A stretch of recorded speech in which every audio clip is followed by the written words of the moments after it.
kenalin nama aku Rahmatul Fajriani dengan NIM 2310101150. Oke, pada video kali ini aku akan membahas topik yang relevan banget dengan saat ini, yaitu tentang program makan bergizi gratis atau yang bisa kita sebut dengan MBG. Nah, tapi disclaimer dulu, aku bukan mau membahas tentang enak atau enggaknya ya makanannya, tapi justru ada sesuatu yang lebih menarik yang akan aku bahas pada video kali ini. Oke, jadi gimana sih sistem digital MBG ini ngaruh ke UMKM kita? Dan apakah ini beneran solusi atau justru ada masalah tersembunyi di dalamnya? Oke, langsung aja kita bahas. Nah, yang pertama nih teman-teman, syarat buat jadi mitra MBG itu nggak simpel loh ternyata.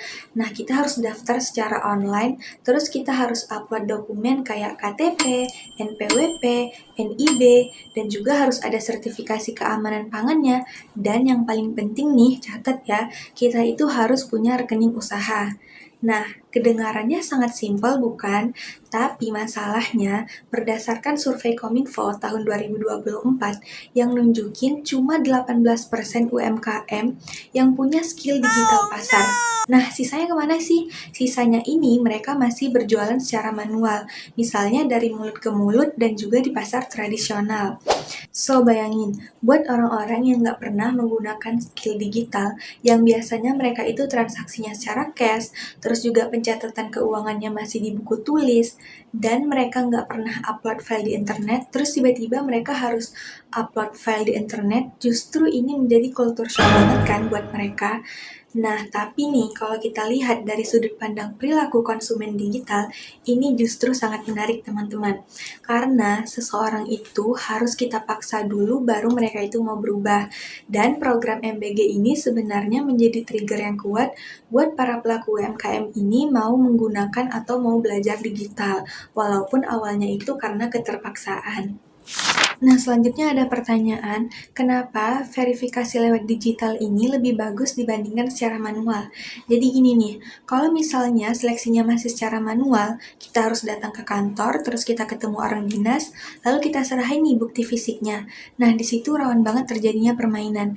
Ini aku bukan omong kosong doang, tapi udah ada laporan nyata soal dugaan monopoli di beberapa daerah, di mana vendor MBG ini bukan dipilih karena secara adil, tapi udah diatur oleh oknum pejabat yang di atas. Nah, sedangkan nih di dalam Islam, praktek kayak gini itu kan namanya riswah atau sogok dan juga tadlis, manipulasi informasi.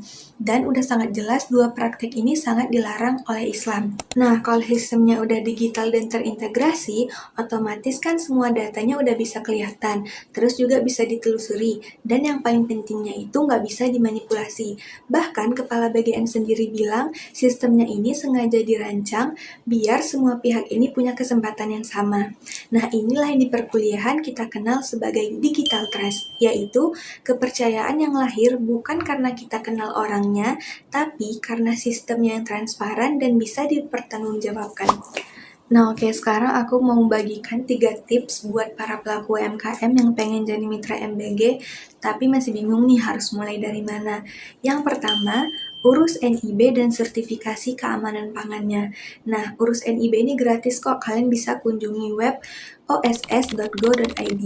Nah, sambil itu juga kalian daftarin juga nih ke BPOM untuk sertifikasi keamanan pangannya, karena ini merupakan salah satu syarat yang ditegaskan oleh Kepala BGN sendiri.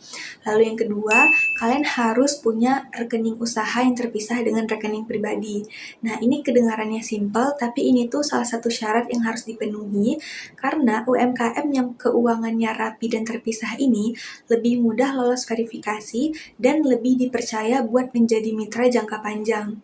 Nah, lalu yang ketiga ini bergabung dengan koperasi atau komunitas UMKM.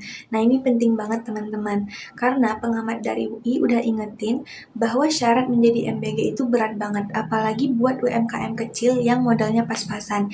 Jadi, dengan bergabung dengan beberapa mitra tersebut, bisa menjadi langkah yang lebih mudah buat berbagi dapur, misalnya modal dan juga tenaga. Oke, bagian kesimpulannya, dan ini yang paling penting banget. Nah, sebenarnya sistem digital di MBG ini punya potensi yang besar untuk menghindari dua hal yang tadi, yaitu tadlis dan riswah. Dimana tadlis ini misalnya kan ada pengusaha besar yang pura-pura jadi UMKM buat masuk ke dalam program ini. Nah, dengan data digital yang terverifikasi tadi, pemalsuan kayak gini itu udah bisa dideteksi secara langsung. Nah, kalau riswah sendiri kan, dia itu bakalan susah terjadi kalau prosesnya ini udah by system. Jadi nih, nanti nggak ada lagi meja yang bisa dilobi dan amplop yang bisa disisipkan, karena semuanya itu udah terdokumentasi dengan otomatis. Nah, tapi kan sebenarnya yang bikin aku mikir lagi, sebenarnya itu ada paradoks di sini. Di satu sisi, sistem digital ini udah bagus banget. Tapi di sisi lain, ada fakta bahwa vendor MBG ini harus nalangin biaya sebelum dibayar oleh pemerintah. Dan itu justru akan menyingkirkan UMKM kecil yang modalnya nggak cukup buat nunggu reimburse. So, kesimpulannya, digitalisasi MBG ini udah langkah yang benar, tapi belum sepenuhnya lengkap. Karena transparansi sistem itu penting, tapi tak kalah pentingnya ialah memastikan UMKM kecil ini beneran ikut, bukan hanya di kertas doang. So, segitu aja yang bisa aku sampaikan. Semoga bermanfaat. Terima kasih. Bye bye.